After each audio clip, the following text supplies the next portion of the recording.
Right, so welcome to Tomato Industries Detailing, and next car up is this 2010 Renault Trafic with 1F, because they're French. So I'll go through a few things with this car. I've already washed it, decontaminated it, and brought it in. I got the job late, and it's a bit of a rushy. So basically, I'm looking to polish this whole thing in around 9 or 10 hours, and I'll show you some of the obstacles we'll be facing. So generally, if you take on a job like this, let's start from just standing here and some of the things you can see. And you have to polish the roof. You're going to need the workbenches. I personally believe. I don't know about walking along. You're going to get nowhere, put it that way. You're going to get absolutely nowhere on a step ladder. I've got 2 of these, and I'll bring the other one round and make one long. So it's 8 foot long. They're each 4 foot each. So when I put them on this side and bring the other one round, it's over there because I'm going to show you the roof, I'll be able to do that whole roof just walking along. I don't have to get up and down and muck around like you would in a step ladder. It's up to you. If you want to use a step ladder, you can use a step ladder. I'm just telling you. Then when you go up there to polish, take a towel so you can put your polisher on it when you're not using it. So you've got somewhere, you don't want to lie it on the roof, so you just want to take a towel up there. And that way you can put anything else you need to put on the towel, whether it's the polish itself, the polisher, any brushes, anything you want up there, just take a towel with you so you've got that there. The next thing, alright, so what we're going to do is just have a look straight up at one of the obstacles when you're doing a Renault Trafic. Now, I'm not sure if this is an obstacle in every Renault Trafic, but as you can see, we have corrugations. Alright, so corrugations. A pain in the arse compared to if this was a flat roof. So basically, and I'll show you, when you do something like this, you bring every size pad you have, and you bring, I'm going to do all this mainly on rotaries, and mainly that's for 2 reasons, because of the budget and the time I've got to do it. So as you can see, and then we have little, this is even barely an inch wide here. These ones are barely an inch. These things are probably 3 inch. We've got 2 inch, 3 inch, 1 inch. It's a friggin' nightmare. So if someone says to you, "Oh, can you polish my Renault Trafic?" Get on something and look at the roof immediately. I knew this was like this. I've done it before. I did this a year ago, and I just put wax on it after I did it. And this car does not have any clear coat left on it at all. All right, so he got me to do it a year ago, polish it, and I put some, I think, Fuso coat or high temp wax on it, and he's brought it back a year later, and all the high temp wax is long gone, and every panel I wiped my fingers on before I washed it, there was white coming off it. So I've got most of it off now, but I did walk around the whole car and touch every bit and rub it, and there was white paint coming off on my fingers. Now the good news is there's plenty of paint still left on this. So for instance, the bonnet has got an average, the roof is an average of around 140 with highs of 160 in some areas. So that's good news. The bonnet's got an average of 143. So the other issue is when you're polishing a car with no clear coat, what then happens is you get a lot of residue. So it's all about residue control. All right. Now, if this was a $2,000 job or something like that, you'd do a cut and polish. This is not. I can tell you, this is a long way from a $2,000 job. And if we look at, which is the best way to look at this? Maybe that might bring it up a bit. There is some. You can see some, I don't know if that's coming up, see the yellowing there? There is also dripping that we have along here. So, you know, this has been given a thorough wash, and this is an indication when you wash something and the black marks are still in there that you need to find out if that's actually got any clear, because once the clear goes, all these, he's been getting black marks dripping down from below the line of the window and both of these handles, door handles. So, you know, the paint is very, very, very flat. And I won't say the clear is flat, but just the paint is flat. So there's quite a bit of scratching in it. I'm not here to make this thing the most magnificent job in the world, believe me, the budget's nowhere near it. But you may notice just how flat off. So what I'm using is a Scan Grip Colour Match 2, and if you look at that, that's barely coming back at me. It's very, very an unreflective surface because there's no clear, and there's a lot of residue there. So once we get the residue off, we'll be good to go. All right, it's 88. It's 7:30 at night, and it's 88% humidity here on the north coast of Australia. It's not so hot, hot today. It only got up to about 28, and at the moment it's around 25. So I'm relatively lucky compared to some of the days we have had. Yes, so I'm just letting you know that if someone asks you to do one of these things, the amount of taping also has to become into consideration. There is a lot of taping on these things. So have a look at the roof from this other side. All right. And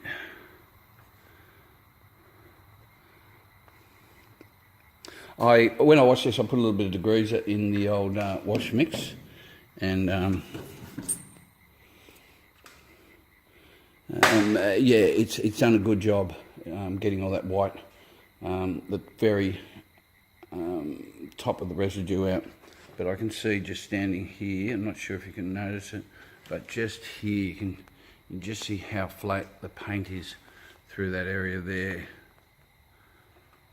You know, if I was to turn all the lights and show you how bad this paint is, I'll turn all the lights off and show you just how bad it is, you probably wouldn't sleep tonight or tomorrow, because there's a fair bit going on here. And, you know, basically what I've got to do is somehow get all the residue off this paint. So the other thing that is absolutely vital is one of those. I've had a mental blank. A compressor. Oh my God, I'll fucking make myself laugh. And if you look along there, that's what we're up against, folks. Yes, absolutely no clear, and it is foggy, it is flat, it is everything, this paint. So, whew, yeah, it's going to be a big, pretty interesting day. And then we have the French Trafic, the Renault.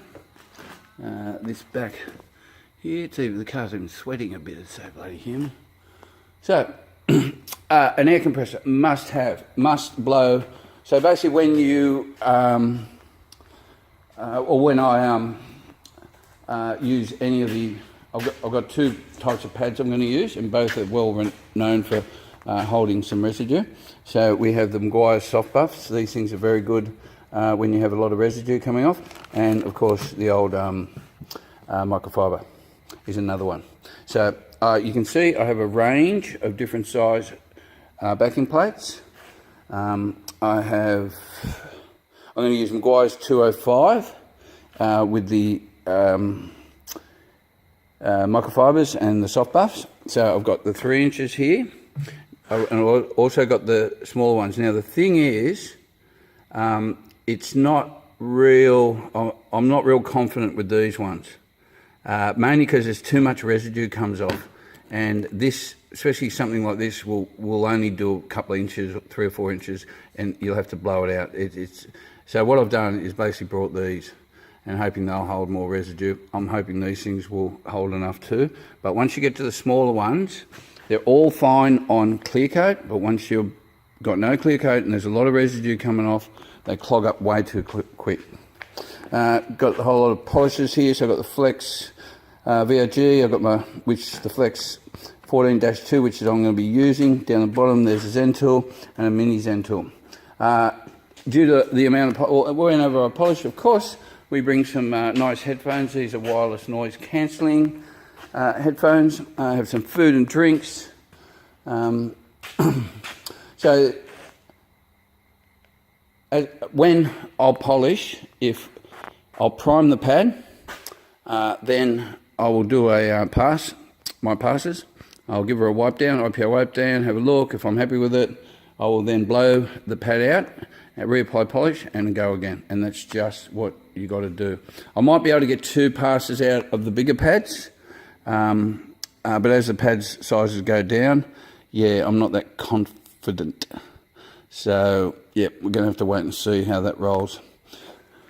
Other tips and things for these sort of jobs. What else have we got? Heaps of lights. What else? I was sort of trying to think of things as I went. So after I've done the polishing, I'll go through and I'll give it a coat of Fuzzo coat, and I'm looking to put some high temp wax on top of that if I have time. On the windscreen, I would like to do a quick polish and fly-by-foot. And I'll put something on the trim, like maybe pearl or something like that. It's that bloody it's a dark grey fucking trim again. I hate it to pieces. I'm not that worried about the trim, I'm just more worried about the paint with this, make sure it all gets done. I've got 10 hours to do this, and that's actually giving, this guy's a good customer, so I've given him a couple of hours for free, and believe me, I will need it. There was a lot of work, especially that roof. So there we go. I'll do a little bit. I am going to be absolutely flat chat trying to get this done by the time I have told you, and I have mentioned some things, and believe me, I probably forgot 40% of what I have, wanted to tell you. Taping around here. Here, look, we got a little tiny thing here, pain in the ass. What else have we got? So, I've got to work out what I'm going to do in here.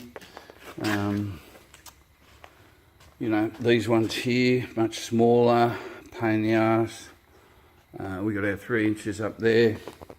And some of the other ones are all right, but taping, once again, where the trim is there, taping all along there, taping. There's a bloody lot of work in something like this. So, and switching pads. So what I try and do is I'll try and get through most of the smaller pad work. So if I put a 3-inch pad on the polisher, I will go around and do everything that you can do with a 3-inch pad. If I put a bigger one on, I'll try and do everything with that. So and the thing being, because the roof's got so many different sizes, this is where I will take probably 3 and a 5er up there, and the wool pads I'll be using like so, and I'll try and get them in those channels and that, because to do it with anything little going back and forth, it just takes way too long, folks. Way too long.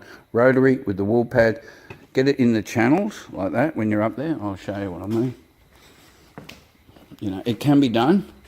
Just got to be careful with this one, coming along here.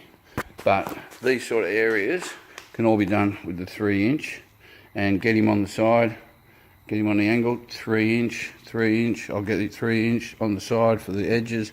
So you don't want to be doing this stuff with tiny little bloody 1-inch pads. You'd be here for you'd take a day just to do this, because there's too much residue to come off these. And even these, I will get this and put him on the edge there and get in here. Look, it doesn't have to be perfect, it's just got to, the main things are these channels and that.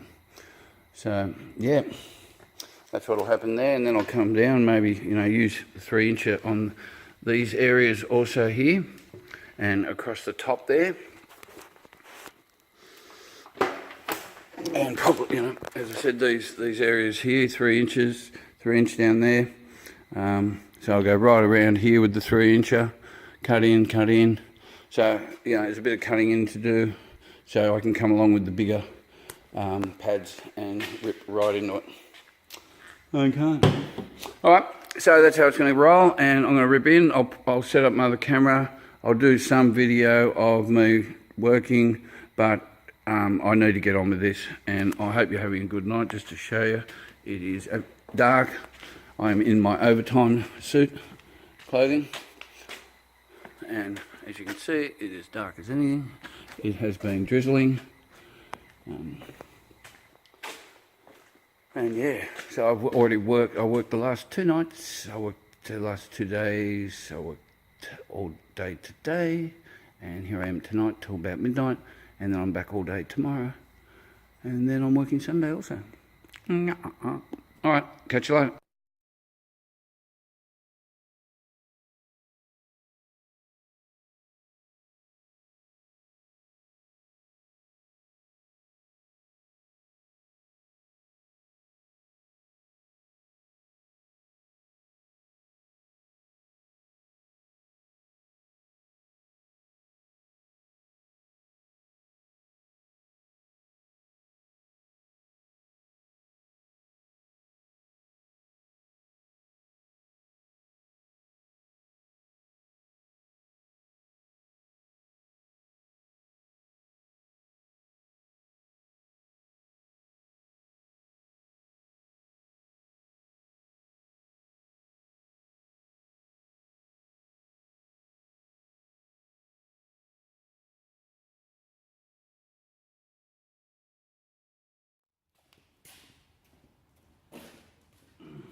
on it, doctor.